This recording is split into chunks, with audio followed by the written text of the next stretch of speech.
Gram सभा उल्जापुर से आपके भाई, आपके बेटे, आपके चहेते इस बार फिर से उतरे हैं मैदान में। आप सभी जनता जनार्दन के सम्मान में प्रधान पद के प्रत्याशी बन करके कपिल भैया जी, मेरी माताओं बहनों याद रखिएगा, कपिल भैया जी को पुनः अपने ग्राम पंचायत उल्जापुर का प्रधान बनाना और अपने गांव में लगातार विकास की गंगा बहाना।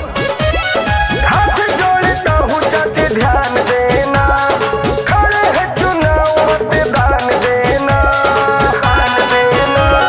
हाथ जोड़ता हूँ चाची ध्यान देना, खड़े है चुनाव मतदान देना। उल्जापुर का विकास कराना फिर से, कपिल भैया जी को विजयी बनाना फिर से। उल्जापुर का विकास कराना फिर से, कपिल भैया जी को अपने जिताना फिर से। भारी मत देके इनको जिताना फिर से, कपिल भैया जी को विजयी बनाना फिर से।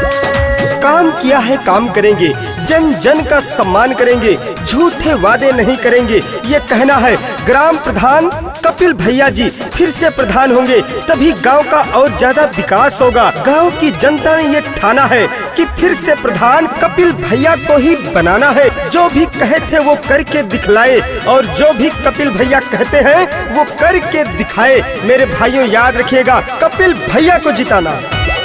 जो भी वादा किए हैं भैया पूरा कर दिखलाए हैं,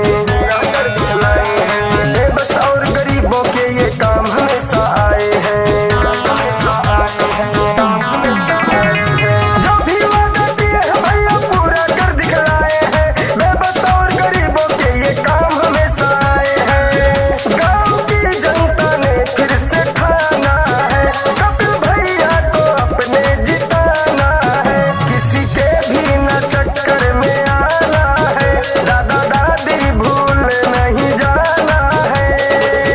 इनको विजयी तिलक है लगाना फिर से, कपिल भैया जी को विजयी बनाना फिर से।